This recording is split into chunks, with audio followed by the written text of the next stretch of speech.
Welcome to Medicare Open Enrollment. We're excited about this webinar, Breaking Down Barriers, a webinar on Medicare options for infusion and specialty treatments. I'd like to introduce our speaker today, Jerilyn Arneson. She's a pharmacist and a certified Medicare benefits counselor. She'll be sharing her knowledge with us today. And she's also part of the National Association of Medication Access and Patient Advocacy. You'll see that they were one of our sponsors on this group. My name is Chrissie Jenkins. I am a patient advocate with Palmetto Infusion. I am a clinical social worker that works with infusion patients, chronic illness across multiple states. So we're all very excited about this educational opportunity that is open to the public. We hope you get some wonderful knowledge that you'll share with your peers, staff, patients, the community, and also, during the course of this webinar, we'll have someone taking the questions that you may ask throughout the course of the webinar in our chat session. She will collect those questions and we will take those and respond to those at the end of this webinar. So feel free to submit those throughout the course of our discussion. We'll go ahead and get started now. Thank you all for participating. Thanks, Chrissie. Hi, my name is Jerilyn Arneson, and like Chrissie said, I'm a pharmacist, and I'm actually an oncology pharmacist, and spent a good deal of time in infusion centers throughout my career. I've been a pharmacist for 25 years. I would say most recently I managed a few infusion center pharmacies, and that's where I got my introduction to patient assistance and then naturally into Medicare.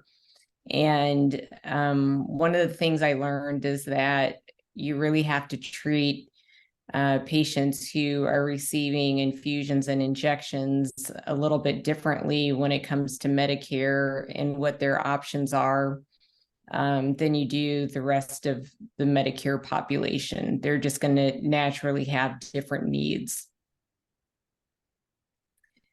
So let's go ahead and get started. Okay, so I have no actual or potential conflicts of interest associated with this course to disclose. So some objectives for this webinar. I just want you to walk away with knowing when open enrollment is and what changes can be made to the plans. Why is it needed on an annual basis?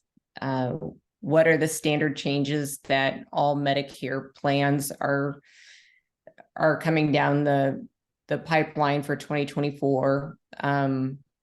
When can patients switch from a Medicare Advantage plan to a supplement without being subject to medical underwriting? That would be a big one for infusion center patients. Identify patients who are eligible for Medicare savings programs and low-income subsidies, and different types of medication assistance programs that Medicare patients are eligible for. So one of the ways that I got my start in Medicare, because people oftentimes ask me, like, how did I get involved in Medicare? Because it's not very common for pharmacists to get this deep into Medicare.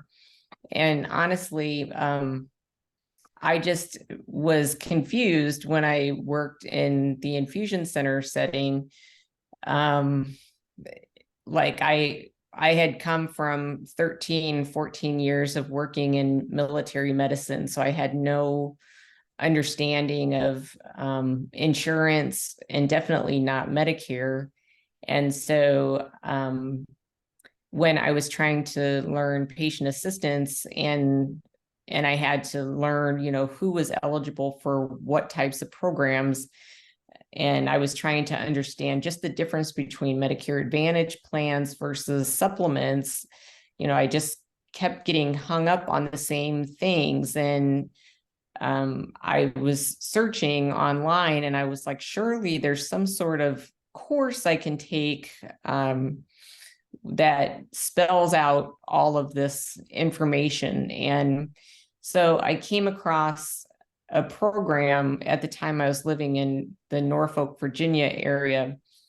And I came across a program called SHIP.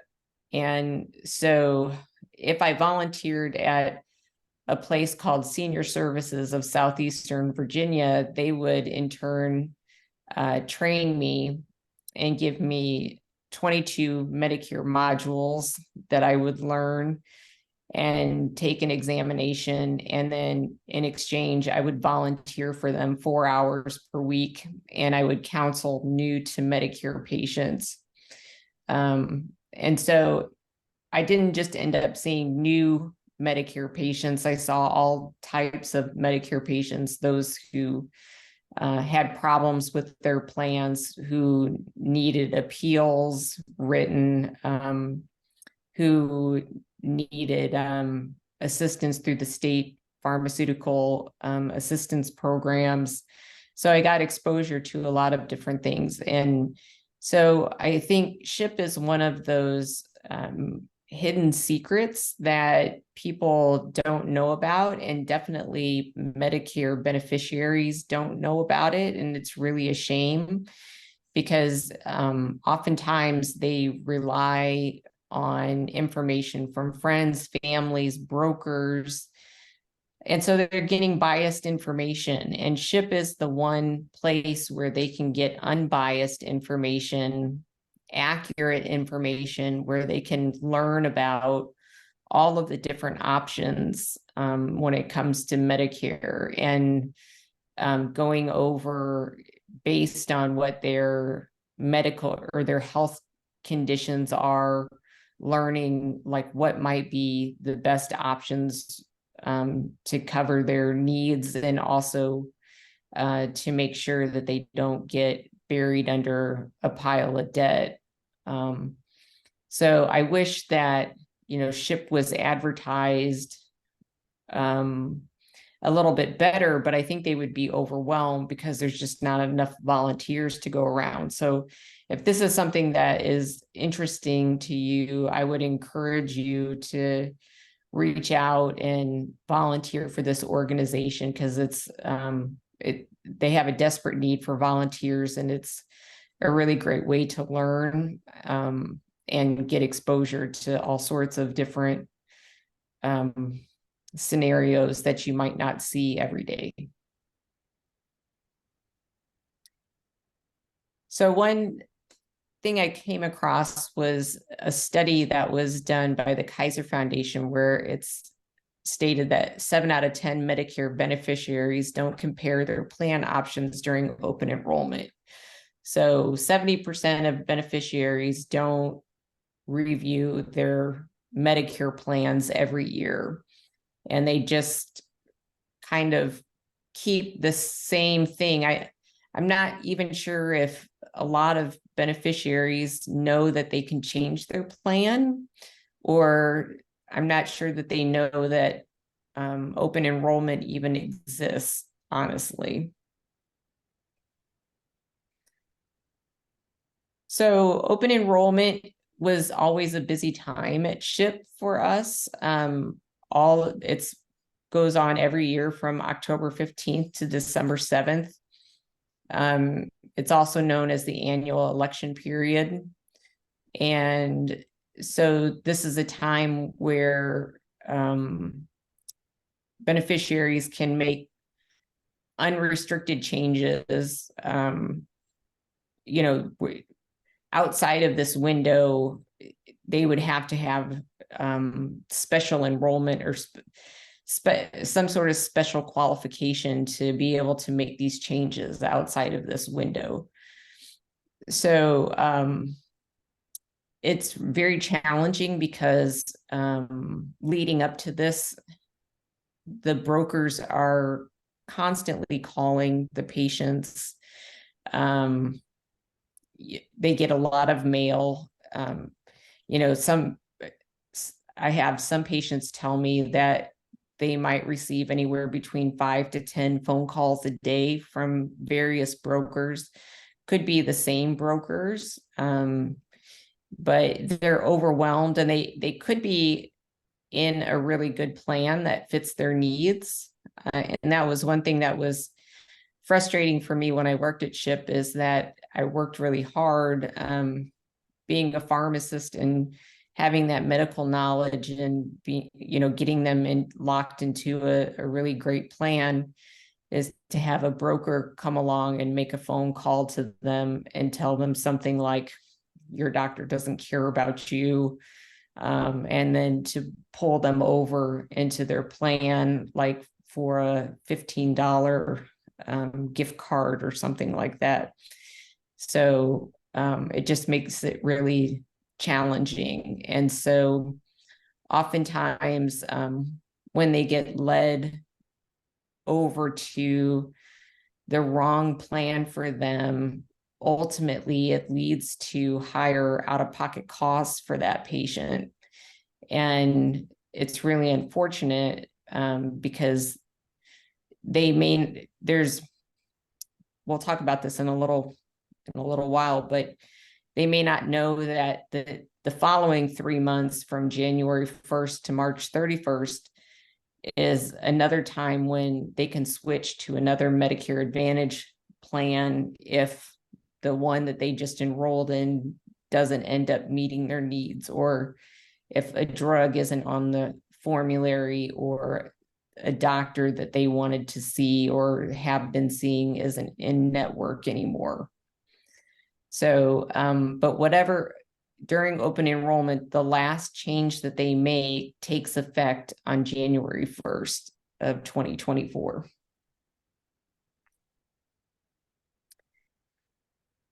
So as far as why the need to review the plans annually during open enrollment, these are just a list of the potential changes in coverage that can happen for Part D plans and for Medicare Advantage plans.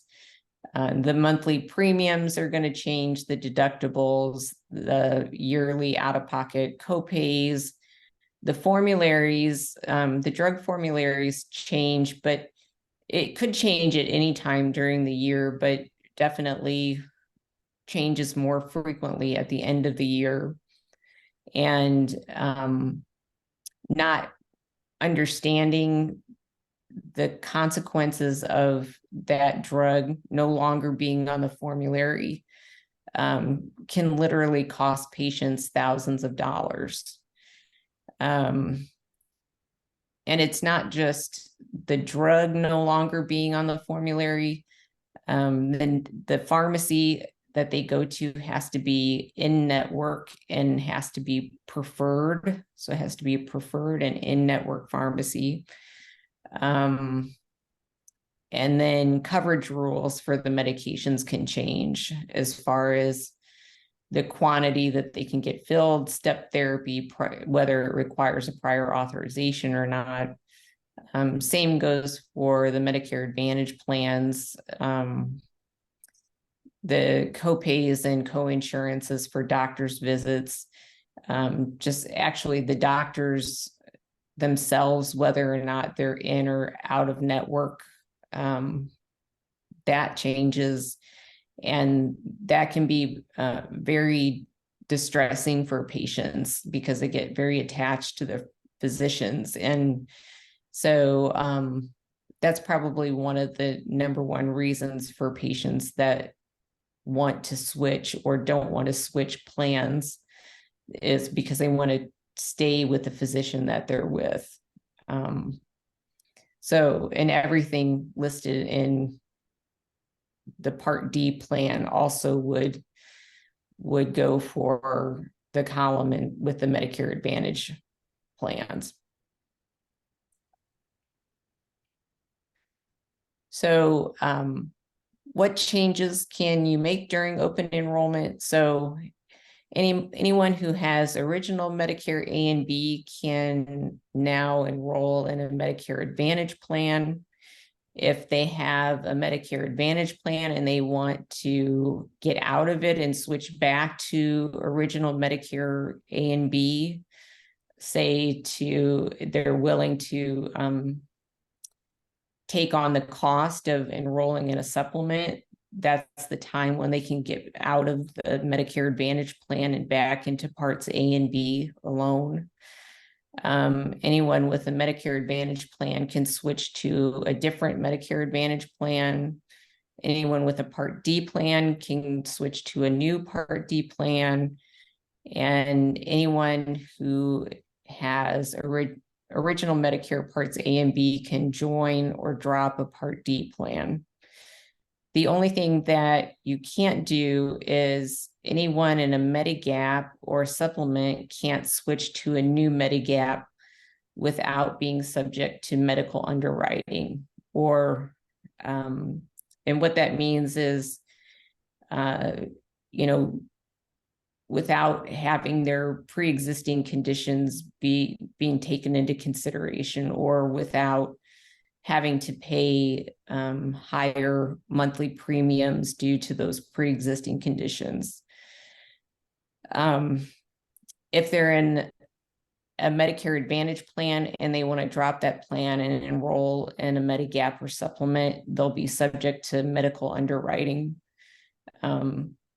That is with the exception of a few things, and we'll talk about those in a few slides.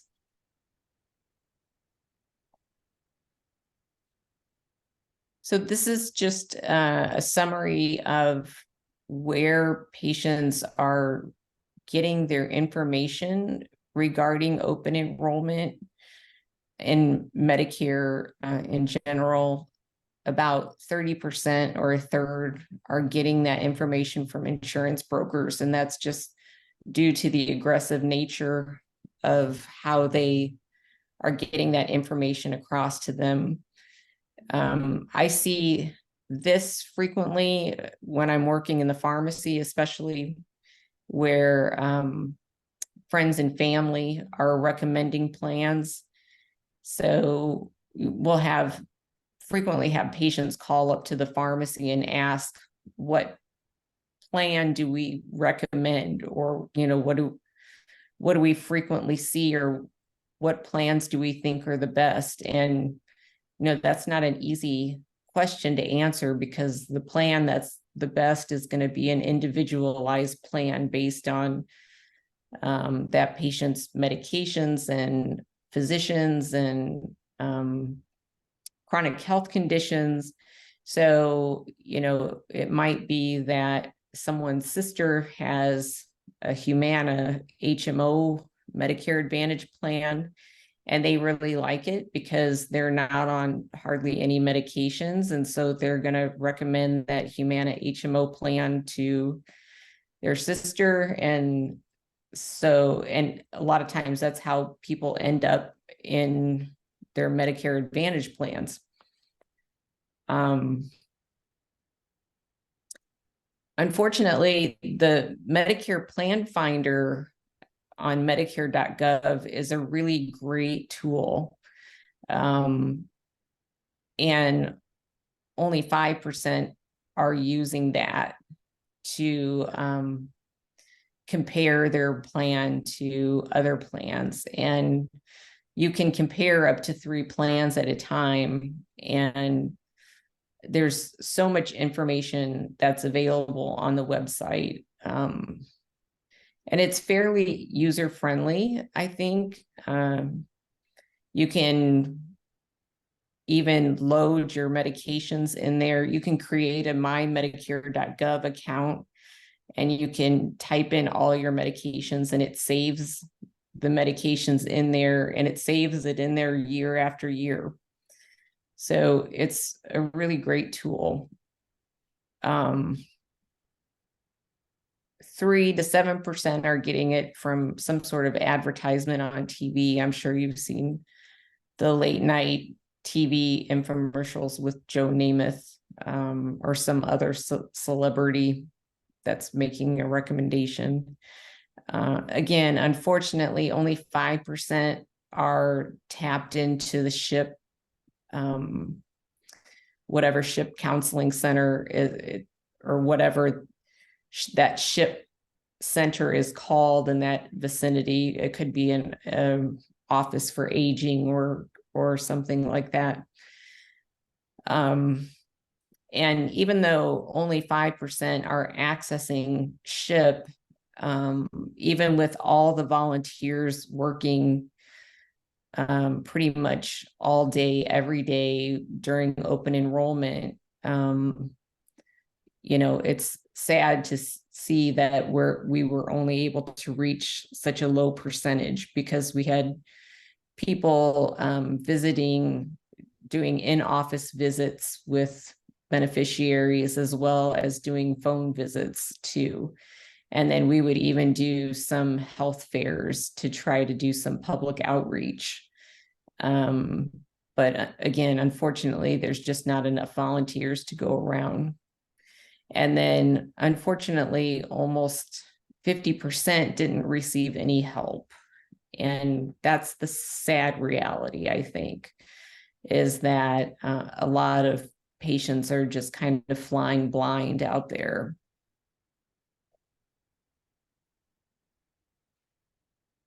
Oops, sorry. And this is the Medicare.gov website. Normally, if we had more time, I would love to drive and take you through the my Medicare.gov website and show you what the inside of it looks like, but you can do that on your own. And I would encourage you to do that. You don't have to create an account. All you have to do is put your zip code in. And if just by putting in the zip code, you can see all of the different plans, the Medicare, you can choose between the Medicare Advantage plans, the Part D plus a Medigap. That gets a little complicated. You can look at Medigap policies. But if you just wanted to look at all of the different Medicare Advantage plans in the area, you just type in the zip code and you can select 2 or 3, and you can do a side-by-side comparison on them and see what the out-of-pocket costs are for doctor's visits. You can type in a patient's medications and find out which pharmacies are in network and preferred for that drug plan. So you can do a lot of things without creating an actual account, but if you've never used it, I'd encourage you to just get familiar with it and see. There's a lot of things that a lot of information that you can just find without having to put in a lot of patient details.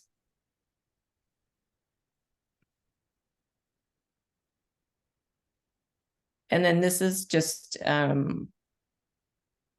graphic that I found regarding what motivated patients to choose the current Medicare coverage that they're currently on. And for Medicare Advantage enrollees, it was more benefits. So typically that, the things that our Medicare beneficiaries need the most, which are dental, vision, and hearing, are not covered by traditional Medicare Parts A and B, and they're not covered by supplements either. And so that's a huge driver for Medicare Advantage plans. And you can see that's the largest driver in this survey. So also, I think Medicare Advantage plans give patients a false sense of security with that out-of-pocket limit, that maximum out-of-pocket. Whereas with traditional Medicare A and B, that 20% co-insurance that doesn't have a cap on it. If they don't understand, and this is very, very typical, that they don't necessarily understand that the supplement is going to pick up that 20% of what's left over on their medical expenses. So it gives them like a false sense of security, that out-of-pocket limit. Again, right, these plans are recommended by people that they trust, their friends and families. As far as traditional Medicare beneficiaries, what drives them towards just having Part A and B is the flexibility of having being able to see whatever doctor or go to whatever hospital or healthcare provider that they want. Again, recommendations are huge. They could have continuing coverage from their employer as a secondary type of insurance. So Medicare Parts A and B being their primary.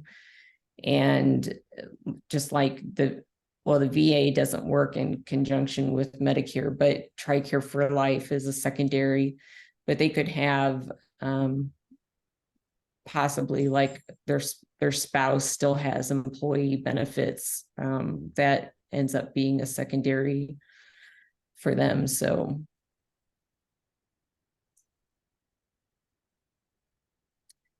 as far as what the limitations are for insurance agents or brokers that are reaching out to the Medicare beneficiaries, these are the things that they are not allowed to do. So what they should not be doing. I think we all know that these things happen. Like, just number one, call if you don't give them permission. I don't think anyone is giving them permission to call these beneficiaries 5 to 10 times a day. So I'm not sure what is stimulating them to call the beneficiaries that many times. They're not allowed to imply that they're calling on behalf of Medicare, although I think that, by saying this is Aetna Medicare, Humana Medicare, I think a lot of beneficiaries don't know the difference between a well-known insurance company's name plus Medicare and just Medicare itself calling.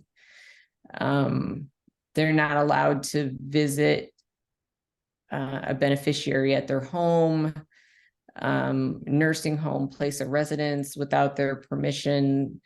They're not allowed to provide gifts worth more than $15 to encourage them to enroll in that plan. They cannot disregard the federal, state consumer protection laws for telemarketing or violate the do not call registry or do not call again requests. Again, I think we know that still happens. They shouldn't be marketing their plans at educational events or outside of common areas in healthcare settings. They may not market outside of healthcare settings, but kind of the running joke is that, we see a lot of different Medicare, different brand name insurance Medicare tents outside of Walmart, and will approach these beneficiaries in the parking lots and offer them, a gift card or lunch or something, just to sit down and talk with them about their Medicare options. They are not allowed to sell life insurance or any other type of non-health products unless the beneficiary requests for that information. And they're not allowed to suggest that their plan is preferred Medicare or is a preferred Medicare plan, or use the term Medicare endorsed. And I think that's probably loosely used as well.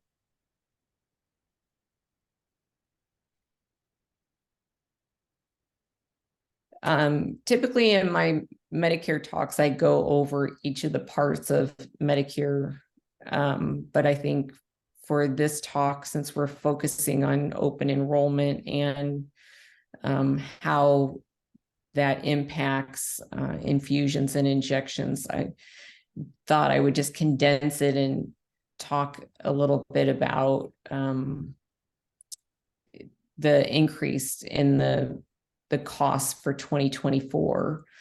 They're not going up substantially higher. I think that's because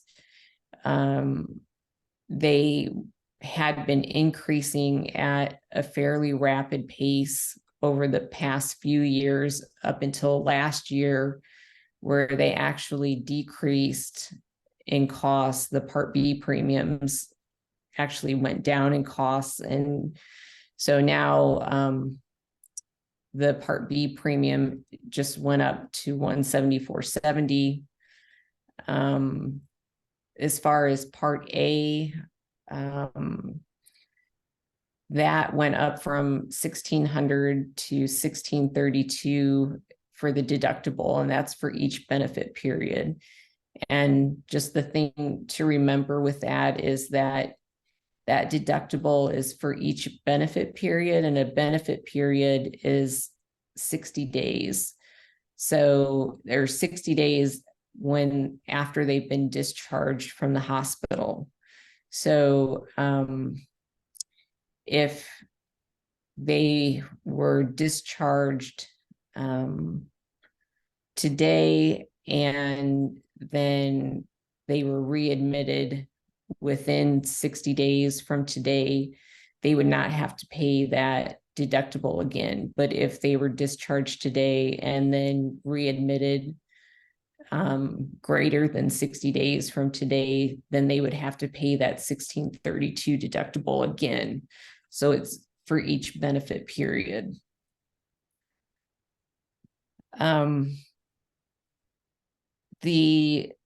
Again, the Part B premium is $174.70. The deductible was $203, just went up to $240. The premiums are going to vary by plan for Part C, or I'm sorry, I caught myself with Part C Medicare Advantage plans. 99% of Medicare Advantage plans are actually what they call premium free. And they're not really premium free because they still have to pay the Part B premium. And so patients are oftentimes, I guess I would say, tricked into thinking that their Medicare plan is not going to cost them anything on a monthly basis, and they're not really told that they still will have to pay that Part B premium.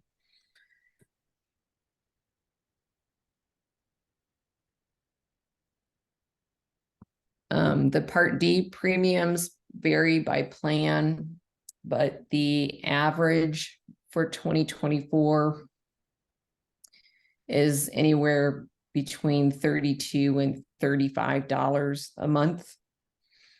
Some you can get very cheap.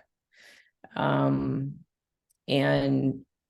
so sometimes we want to get patients on a Part D plan, even if they're not on any medications. Like once they turn 65,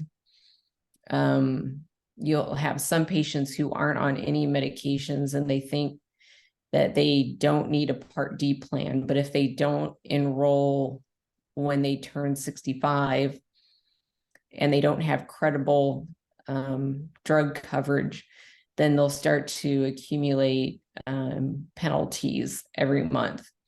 So it's good to get them on a very low cost, even if it's, I mean, there are plans that literally could just be $10 a month. And it's good to get them enrolled in a plan, even if they're not on anything.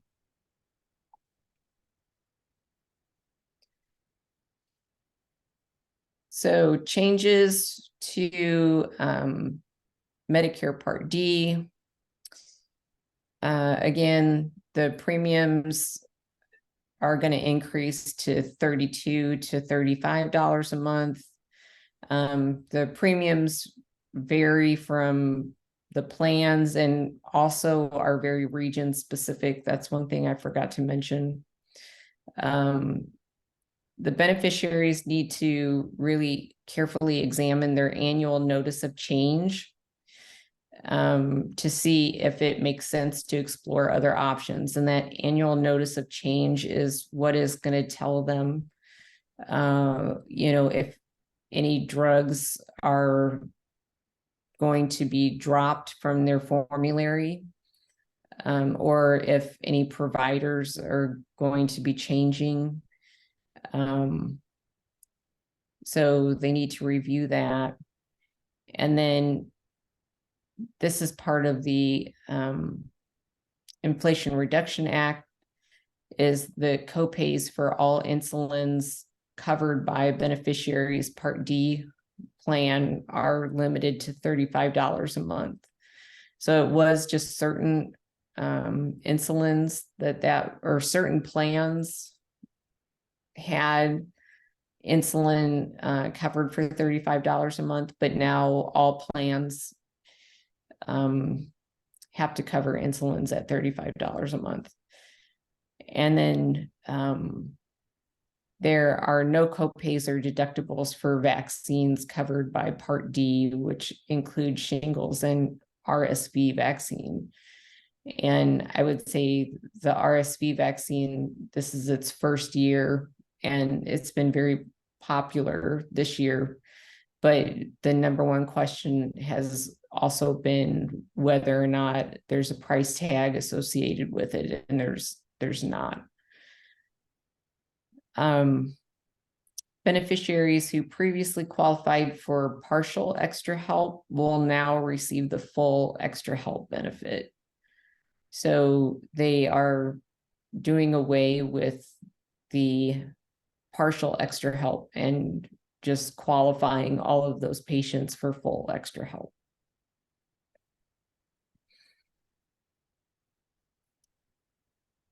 And I know this is a little bit of a busy slide, but this is just kind of showing the transition in what's going to happen to Part D. Whereas in 2023, once they met that catastrophic coverage phase, they still had to pay a 5% coinsurance. It was either a 5% coinsurance or a copay, and whichever is greater. And usually it was the coinsurance. The 5% coinsurance was always greater with these very expensive medications. In 2024, so once the beneficiary hits $32.50, and that's what they've spent on prescription drugs. That's not what they and the plan spends. That's their portion, is the $32.50. Then they would hit the catastrophic coverage phase. That catastrophic coverage phase is now going away. And so then their medications will be no charge after they hit that $32.50. And then next year will be even better, will be a significant difference, where the beneficiary just has to pay $2,000 in out-of-pocket costs, and then the rest of their prescriptions will be at no charge. So it's a $2,000 cap. And I think that will make a significant difference for a lot of patients.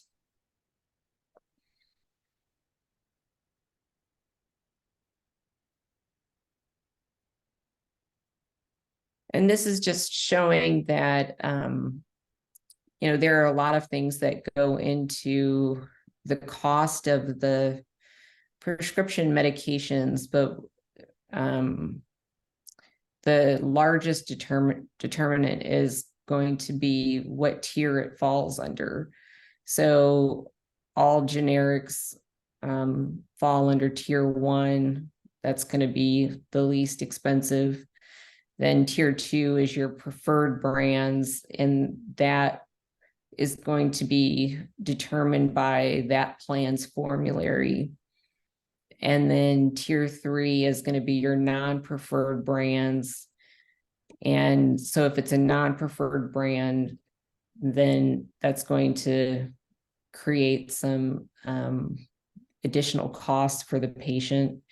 And then if they're on specialty medications, that's going to be tier 4. And some of these coinsurances are reaching up to 47%.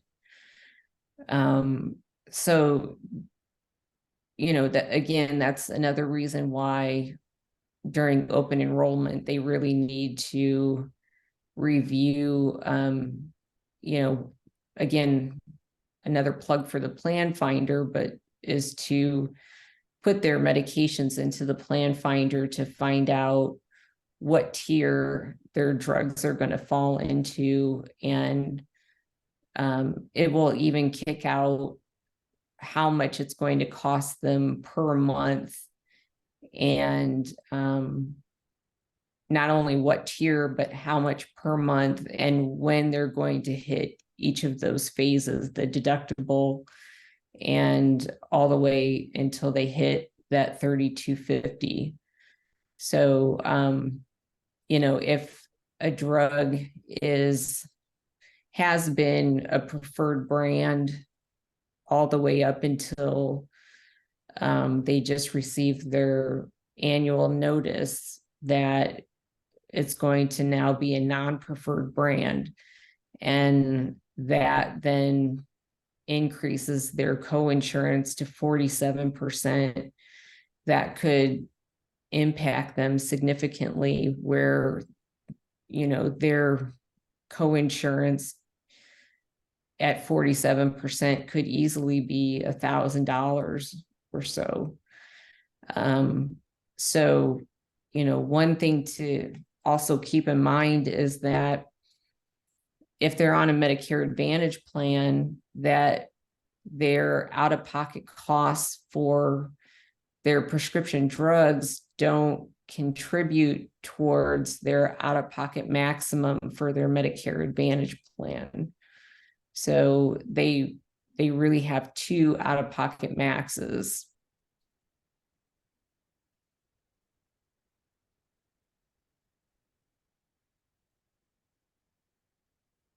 Then we'll just go over Medicare Advantage plans a little bit, and that why there's been such massive growth in them. And there continues to be increased growth even up until this year. For Medicare Advantage plans, it's CMS contracts with private payers, and they provide the same benefits as Medicare A and B.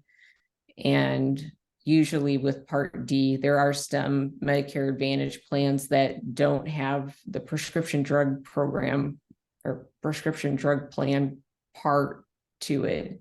So some patients don't need the prescription drug part because they may have retiree benefits that cover their prescription drugs, but the majority of plans do include the Part D. But they are held accountable by the star ratings programs, and they're trying to hold them accountable and provide a higher value instead of high volume care.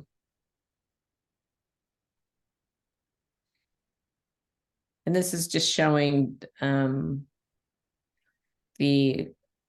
how quickly and how quickly the rise in the utilization of Medicare Advantage plans has grown, and that we're now over 50% of patients are now enrolled in Medicare Advantage plans. And again, a lot of this is driven by the extra benefits that the Medicare Advantage plans provide for beneficiaries. So again, why are they so enticing? Just going back to that, traditional Medicare has that 20% out-of-pocket co-insurance. And so that Medicare Advantage plan provides that perception of financial security. More plans, again, are providing supplemental benefits that include long-term care services and nursing homes, in addition to the dental, vision, and hearing benefits. But long-term services and nursing homes have become the default care settings for older adults at end of life. And so that has become an attractive benefit for patients. And they're building up home care resources to allow seniors to age in place. And there's even going to be some reimbursement for training of home caretakers for patients, to allow for patients to age in place.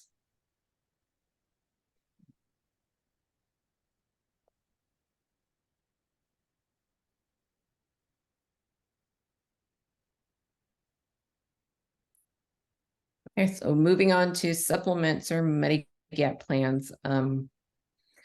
Typically, the decision to purchase a Medigap is made during the initial enrollment period and not during open enrollment every year. So they have that initial protected period for enrollment, which is 6 months from the time they turn 65 and have Part B. And they can't be excluded for any pre-existing conditions or what's otherwise known as they can't be subject to medical underwriting. If they have a supplement, the supplement only covers the services that Medicare Parts A and B cover. Obviously, you can't use it in combination with Medicare Advantage plans. But I have had patients who want to know if they can purchase a supplement on top of the Medicare Advantage plan to cover the Medicare Advantage plans out of pocket.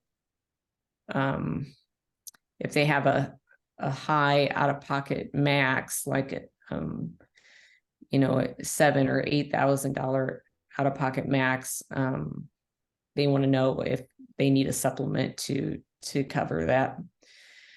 So that can't be used in combination. Each of the different lettered plan has to offer the same benefits despite the difference in monthly premiums. And I'll show you a chart here in a minute that shows that you can have several companies that all offer the same benefits for the same letter plan, and the only difference is the cost. And you can switch to a different Medigap plan at any time of the year. You don't have to wait for any special enrollment periods. It's just that you'll be subject to medical underwriting at that point if you're outside the initial enrollment period, except for a few key scenarios.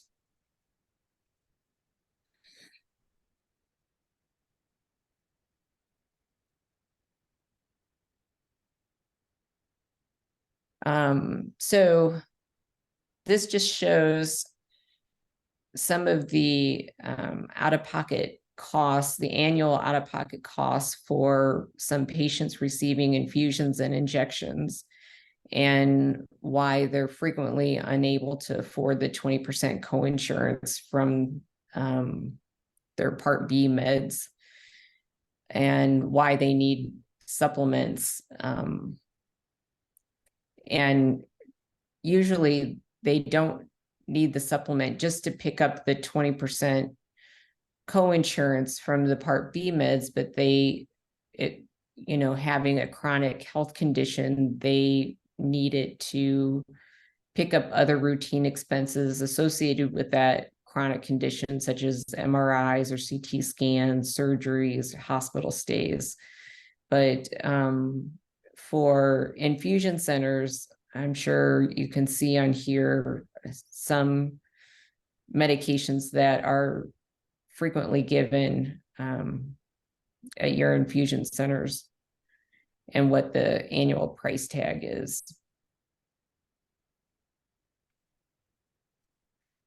So for those patients that develop a chronic condition after the age of 65, there is something called a guaranteed issue right. So there's 3 circumstances where you can switch a patient from a Medicare Advantage plan to a Medicare supplement outside of that initial enrollment period. So, and that means they would not be subject to medical underwriting. They can purchase it at the best available rate, and they would not be denied for pre-existing condition. So the first time you can do this is if they've joined a Medicare Advantage plan when they first became eligible for Medicare, and they found that they didn't like it for whatever reason, or it didn't, the out-of-pocket costs ended up being too much. They can disenroll from the Medicare Advantage plan, but they have to disenroll 60 days before the Medicare Advantage plan coverage ends, or they have to disenroll no later than 63 days after the Medicare Advantage plan ends. So that's one time when they do have that option to be able to disenroll from Medicare Advantage and enroll in a supplement. Then another time is if the beneficiary lost their group health plan that covered their Medicare cost sharing. So if they lost their group health plan that was their secondary insurance when Medicare was their primary, such as if they were still working and they're over the age of 65, they're still working, they elected to have Medicare, but they still had employee health insurance, and they decreased their hours involuntarily, and so they lost that health coverage. Or same thing with a spouse, maybe if they got divorced and they lost their spouse's employee-based coverage, that's another time when it would be like a special enrollment period for them to be able to purchase a supplement. And then the third time when you can switch from a Medicare Advantage to a supplement would be if your previous Medigap policy, Medicare Advantage plan, or PACE program ended its coverage or commits fraud. And so obviously, not very frequently would the fraud issue come up, but there are times when some of these plans end their coverage. And so there is an opportunity to enroll them into a Medigap at that point. But outside of those three scenarios, if a beneficiary tries to purchase a Medigap policy outside of this protected window, the companies can refuse to sell them a policy. They might have to pay a higher monthly premium, and then also they can be put on, or they can make them wait 6 months before they cover their pre-existing conditions. So if a patient wants to get out of their Medicare Advantage plan and into a supplement, or needs to, I think these patients are best referred to SHIP to let them handle it. They can, and that's, you know, whether they qualify for one of those special scenarios or not. SHIP has access to all of the different Medigap policies, their prices. They can contact the policies directly and find out the information that the beneficiary needs. And also it allows them to avoid paying the broker fees. And so a lot of times I was able to get patients into a Medicare supplement very cheaply and for less than $100 a month, just by going directly through the plan and avoiding brokers' fees.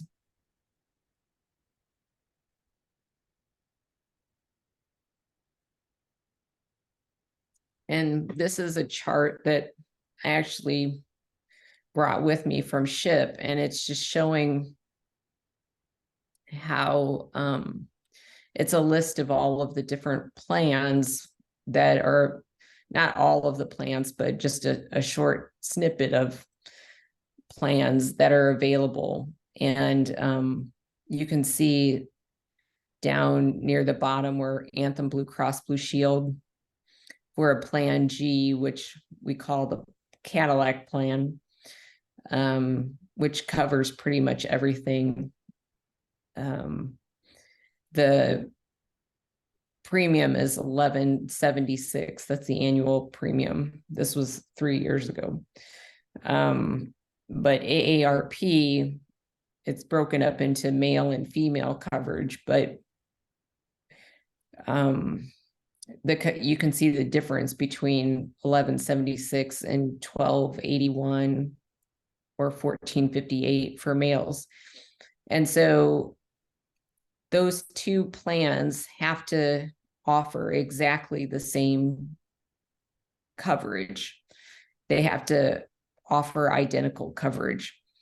So actually all the plans in that column in Plan G, they have to offer exactly the same things. So the only thing that differs in each of those is the price. And so SHIP has a list of these plans and their prices. And that's why it's just, I think, easier to refer the patients to SHIP.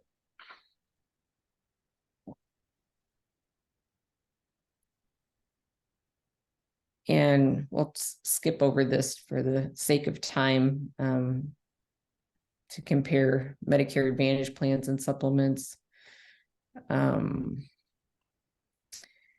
Just to know that there are other times to enroll in another plan if the patients missed the open enrollment period.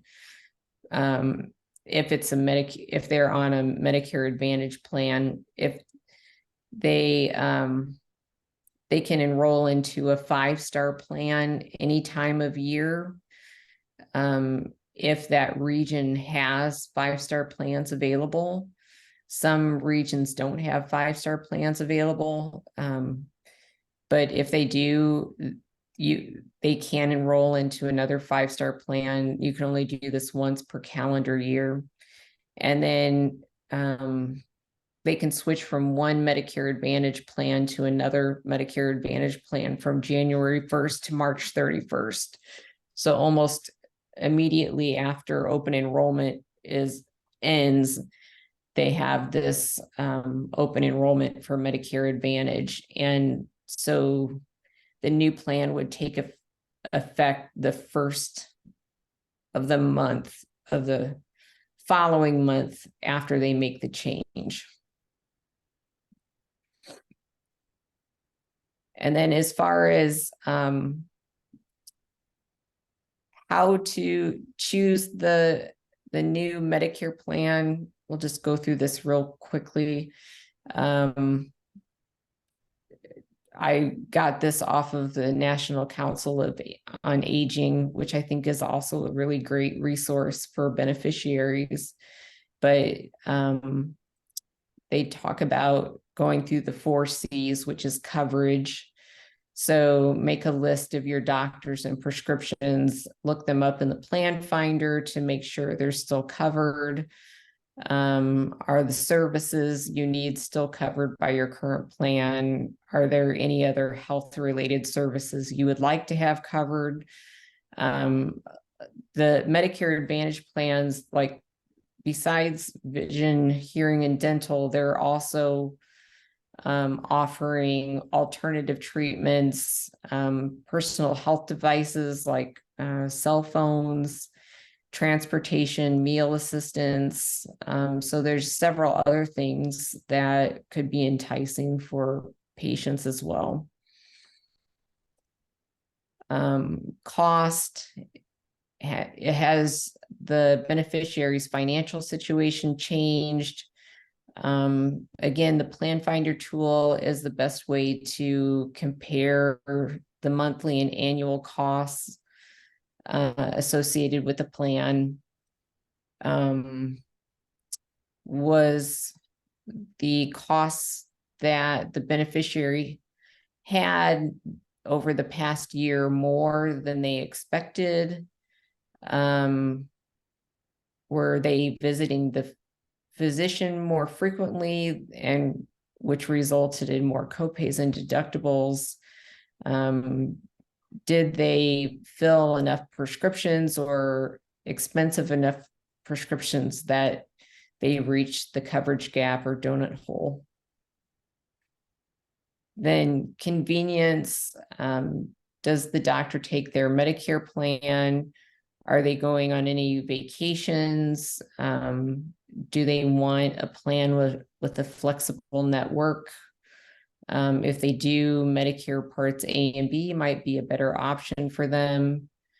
Do they have a preferred pharmacy, and is that included in their current plan?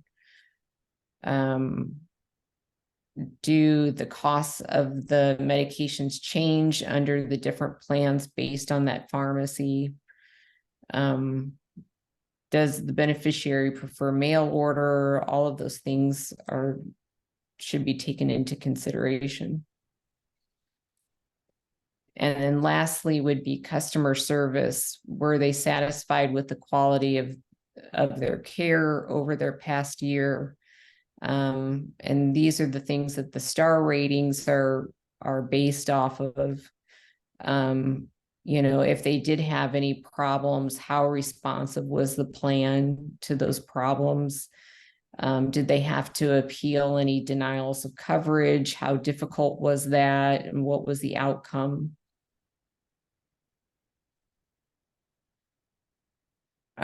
This is also a time that I think,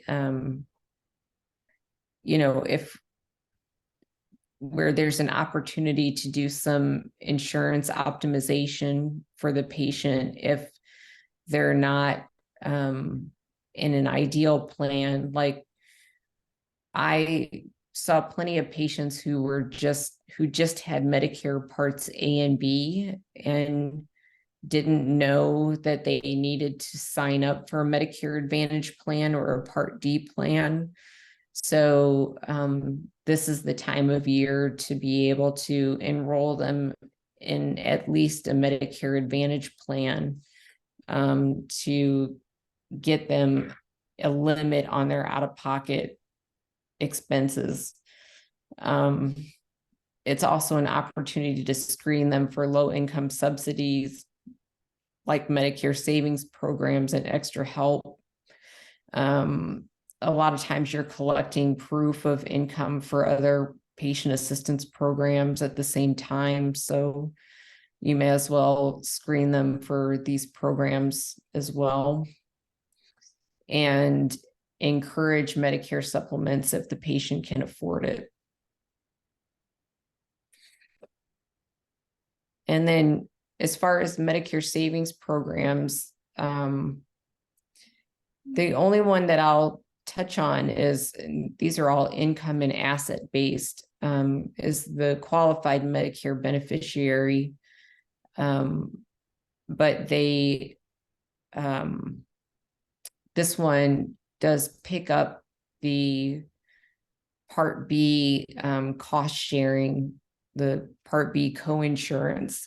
So if they don't have a supplement,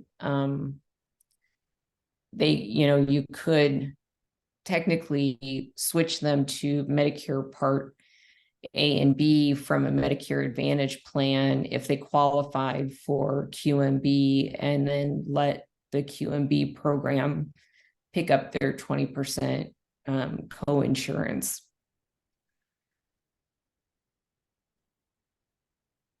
And then as far as low-income subsidy or extra help, again, all of that partial extra help is going away, and all of those patients will then qualify for full extra help. And if they qualified for any of the Medicare savings programs, they automatically will qualify for full extra help.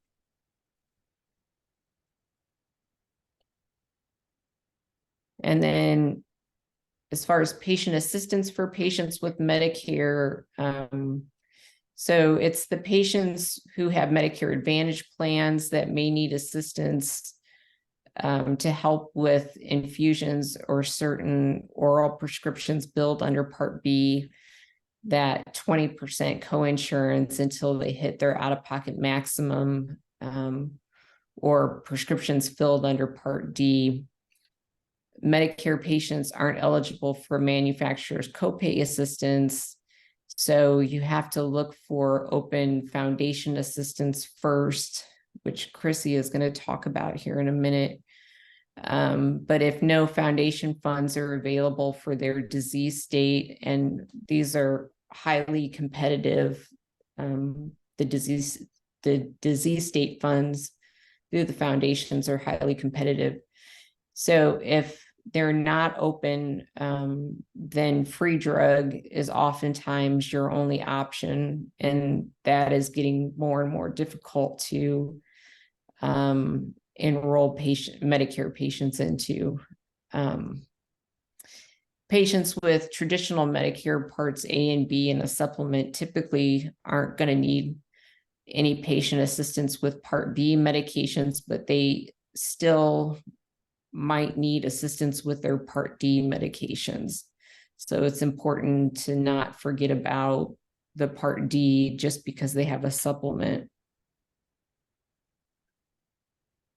And then I'm going to turn it over to Chrissie to talk about CPAPs, or the independent 501(c)(3) charitable foundations. Thank you for all that wonderful information. And I think what we'll do is kind of piggyback on this, looking at a couple of scenarios to illustrate this. But first, I wanted to tell you what CPAPs are. They, of course, are charitable patient assistance programs that kind of come behind our publicly insured patients, and that would be Medicare, whether it's Medicare A and B, without a supplement, meaning they have 20% due, or they're a Medicare Advantage patient with a maximum out of pocket, which of course can be as high as $8,000. It might be $8,200 is the max. I believe the lowest I've seen is $2,800. So these are wonderful resources that are awarding several $billion a year. But what we're seeing every year, and I've been a social worker for almost 27 years at this point now. And as much as I understand insurance and do this every day, I'm still learning. It's complicated, so I can understand why our patients who are sick and tired and overwhelmed have a difficult time digesting all this information, because as soon as you understand it, of course, they're going to change it every year. So that's why, as you mentioned, it's very important to review things. Your situation can potentially change every year, and the policy information does change in terms of their coverage. So you want to keep a close eye on that. These funds, or pots of money, I like to call them, we've had several of them listed there that we use: PAN, Patient Access Network, PAF, Patient Advocate Foundation, Accessia Health, HealthWell, and the Assistance Fund, basically come behind after what Medicare has paid to help with what that remaining out-of-pocket can be. Sometimes that remaining out-of-pocket, unfortunately, can be quite large. I don't think a day goes by that I don't speak to a patient, many patients a day actually, that are surprised about what their out-of-pocket costs are going to be. And I really think education is the key. I think a lot of our patients buy policies not fully understanding those benefits because, like I said, it is quite complicated. Sometimes they're misled or not fully informed of what they're buying. So they're not a truly informed consumer, and they're not expecting maybe to have this type of medical need. They may have had a blood pressure medicine or something like that that's been very well covered, but these infusion medications, of course, are considered at a different level and, a costly amount that insurance companies want them to pay this maximum out of pocket before they come in and then pay 100%. So people are shocked by how that works in this new situation with an infusion. So they do help these underinsured patients, or what we call them, help them access funds. What happens, though, is these funds are high demand, as you said. They are moving and depleting fast. That means this time of the year is the best time to be looking at our policies to optimize, what we have. Maybe it's shopping around for a better Medicare Advantage plan with a lower maximum out of pocket, instead of $8,000, something closer to the $2,800. Also, if you're able to get that supplement to do that, if you can incur that cost, or you're able to access, that, at a better rate using SHIP to avoid that brokerage fee, that might help serve you well in terms of avoiding that large out of pocket. So what happens with these programs is you have to apply for them. It's pretty easy, kind of like we were talking about in the Medicare Fund Finder. You can actually go in and search by these websites, call them if you don't have access to a computer, and talk to them and say, for example, I am an MS patient and I'm going to be starting Ocrevus this year. Are there any open funds? You can search that on their website. It may say open, it may say closed, it may say waitlisted, or it may say, identified.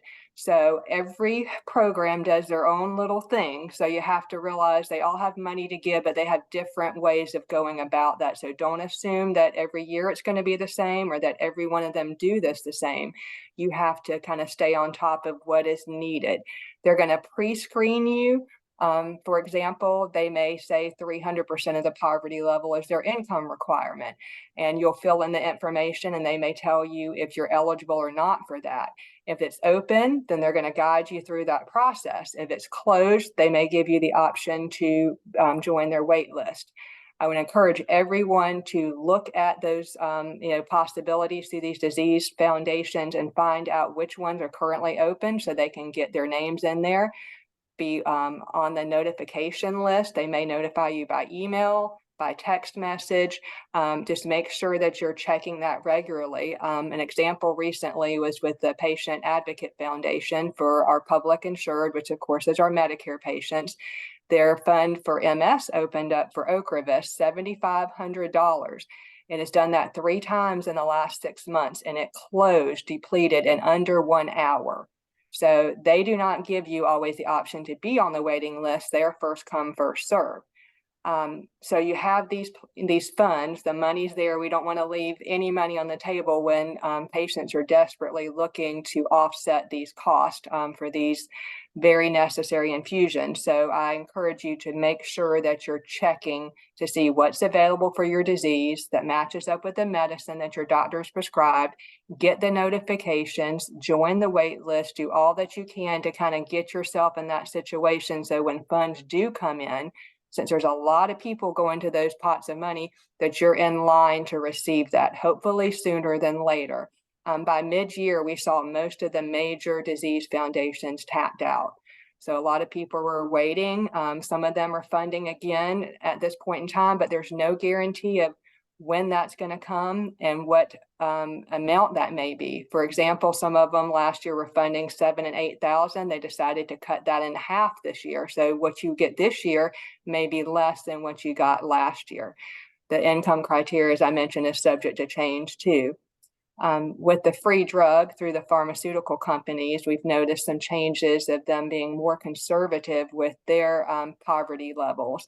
So your income may qualify you for something this year, but they may say next year, based on their current income criteria, that you make a little too much money. So they're not going to be able to provide that service to you. So you want to know what other resources are out there, and you're looking at all of those, possibilities and getting yourself in a position to hopefully receive one of those. You can sign up for more than one wait list. You can sign up for more notifications from every one of these sites just to keep informed of when money's coming in and other helpful information. In addition to the funding for the drug itself, they do some other wonderful things. They provide transportation costs. That may be a $500 debit card to offset your transportation to the clinics. It may be a reimbursement thing where you send in your mileage and they reimburse you. They're also doing premium reimbursement, meaning if you get money through TAF to help pay for your drug, potentially, they'll go ahead and say, we're going to pay your Part B Medicare premium, which right now is $164.90, going up to $174.70 for 2024, but they'll pay that each month. So that's offsetting some things. In addition, they've added recently some assistance for child care, caregiver related funding, and mental health, which is wonderful to see. So these are other ancillary funds that come along in addition to helping with the drug itself. But there are more patients than there are funds, unfortunately, and I think that's only going to continue into next year, especially with some of the poverty level income requirements changing. So it's very, very important to start that. I wanted to give you one quick working example so you can see how this works in the real world. So maybe it makes a little bit better sense. I had a patient recently, 45 years old, Oak River. She was receiving Social Security disability. So of course she only had, didn't have the ability to have a supplement yet. So she turned 65. She had a Medicare Advantage. So she did not realize that this drug that she had not been anticipating she would need was going to be subject to her maximum out of pocket. And she had $7,500 maximum out of pocket. She was not quite sure how she was going to afford this. So we were looking at a couple of different things, of course, maximizing her coverage, looking for a new Medicare Advantage plan that would potentially have a lower maximum out of pocket, and also signing her up for all of the available funding. There were 3 potential disease foundations that she could sign up for and be on the wait list. And she was able to do that successfully and is receiving notifications for that. But she wasn't aware that those foundations existed. She wasn't aware really what her plan entailed. She had bought that through a broker who had basically said, of course, all your medicines are covered, but had not clarified to her that, certain medications, would be subject to that maximum out of pocket. So she was totally blindsided. And so we were helping, of course, look at other community resources and things to help her. But that's one example of many that I wanted to talk about, that the disease foundations right now are doing their renewal. So if you had one last year, you need to make sure you're paying attention to your email to re-enroll or renew, however their process is. If you don't, you will lose that going into next year. They're getting a little, fancier with that. You might be assigned a teal team or a purple team, and they're going to tell you when you need to go in and secure for next year. Please read your emails or listen to your texts coming through and make sure that you're doing those things to secure your funding for next year. Since they all have their own special way of doing, initial enrollments and renewals, you want to make sure you're in the best place to get funding when and if it comes in. Like I said, with the wait list, they'll tell you how that works and give you a number so you can check your wait list status. You can have some up-to-date information on how that's looking, kind of track that over time. But we are really hoping to utilize more funds. I believe as of July or August, we had already secured over $8 million for patients at Palmetto Infusion, and that's just the tip of the iceberg. A lot of people still waiting and needing those funds. And I think it's an issue that we're going to see more of the same going into next year. And I think knowledge is power. Being informed is what's going to empower patients to make these better choices for their insurance, for securing this outside assistance. But if you don't know about it, and you don't understand it, there are so many ways to go wrong. So we're really hoping Chrissie, can I ask you a question? Yeah, sure. Is it still the same where if you do get into one of the funds, are you automatically renewed for the following year? Is that an automatic, or do you have to reapply? Right. They each do their own thing. Some of them are doing an automated and re-enrollment. They'll send you some information to update. Some of them will do a reassessment because, for example, we've had some of them changed and had patients already notified. Our poverty level was, in terms of what your income was 400% last year, 500%. We're moving to a 300%. So based on our numbers, you no longer meet the criteria. Your income exceeds. So they're actually doing some of that ahead of time. They're electronically verifying incomes, most of them, except for one, I think, in which may be heading to that soon. So they're doing some of that dependent on how those things change. And those benefits may change. We've seen a lot of them decrease. So it doesn't automatically mean, some of them are sophisticated enough with their technology where they're automatically renewing you and you don't have to do anything. Some are saying you're assigned to a team, teal team, blue team. I just did this one with a patient recently with TAP, and you have to go in during your time and click a few things to verify and to answer questions for them to go ahead and put you into consideration to have those funds renewed for the next year.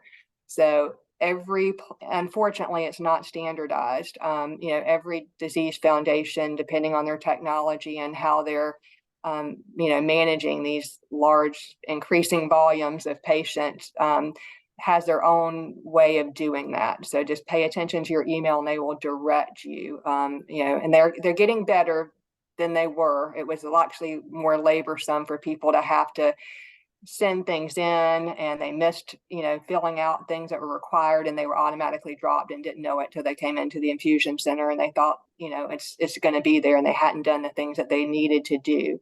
But a lot of it is electronic now. The problem with that is if you're not going online to do some of those things, it can be difficult. You're going to have to, request that some of that be mailed to you or do it over the phone with them, and be prepared to wait a long time to get to a person to help you on the phone, especially as they're gearing up for the new year. So doing some of that now is better than waiting to the last minute. Okay. Thanks, Chrissie. Thank you. Sure. Okay, I think that completes our presentation. Were there any questions in the queue? I think there may be 3. Over here. Okay. Okay. if there are any questions, please feel free to submit them to us, separately afterwards. We'd be glad to entertain those, and you'll have our contact information, I believe, in emails available. But thank you for Chrissie, all of that knowledge. Oh, Chrissie, I actually, I see one in here. It says, Oh, okay. are there new Medicare benefits or programs being introduced in 2024 that will help to reduce out-of-pocket costs for high-cost medications? Well, the ones that we're speaking to today, of course, are part of the CPAPs. I don't know if the major ones that we see funding from. Of course, there are a lot of them out there. They're pretty much the same ones. I haven't seen any new large disease foundations come out. So unfortunately, I don't see anything new. We certainly need more and better funded. I am seeing one trend that does make me feel slightly hopeful is an increase in identified funds. I've told patients, that are already dealing with so much, if there's only one fund right now, say for Alpha One, and they're looking to, that one's been tapped out for a long time.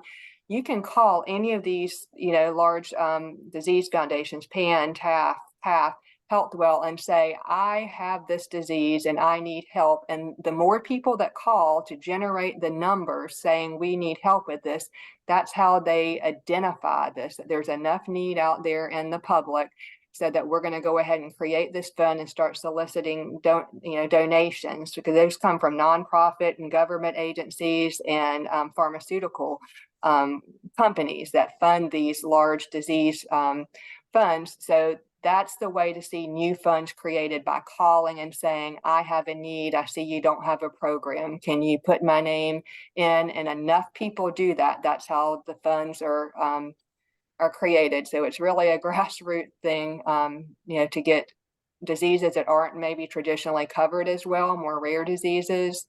But for the big ones like MS and Crohn's disease, and some of those that we see that are depleted pretty quickly, we're just hoping for more funds going into the new year. They're just more people tapping into that, so the demand's greater than what the supply is right now, unfortunately.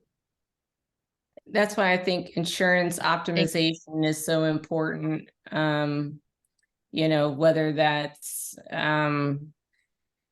just getting them into a Medicare Advantage plan with a lower out-of-pocket maximum, or again, if they can afford it, switching to a Medicare supplement. Because I think if you do the math and you shop around, I think there are ways. It's not totally impossible to get someone into an affordable Medicare supplement. I think that's the misconception, is that it's just completely unaffordable, and it's not always that way. So right. And I think that the point that you mentioned with SHIP is, I did a training recently at a major hospital system, and we're talking about educating patients, but even educating, these were social workers, and a lot of them didn't know about SHIP. So that really surprised me. And I thought, well, we need to educate the professionals too. And, I was assuming all social workers like myself knew about this, but if you don't work in this area, and I'd worked in home health and hospice and mental health, so I didn't know much about this until the last 5 years. So we really need to push this information out to the medical community, basically, like you said, so that the valid knowledge is out there for people to make the best informed decisions, not what other people are saying, whose medical situations are very different, or if they're brokers looking to make a commission. We want to give patients the best shot of getting the best coverage, so that we can alleviate some of these, large amounts of money that people are paying. It's an increasing level of despair that I hear daily, unfortunately, from patients, and very unpleasant situations. I think the key is, at least for office staff, is to have an eye out for those patients who are 64, getting ready to turn 65, and making sure that you catch them before they turn 65, and referring them to SHIP right away. So if you have, if you work at an infusion center, and you have patients with chronic health conditions on high dollar meds, it's so important. Those are the patients that you have to catch before they turn 65 so they don't miss those windows of opportunity. Right. There are so many different ways to go wrong, and I think just having the information ahead of time to be proactive is the best that we can do to educate patients. Right. Yeah.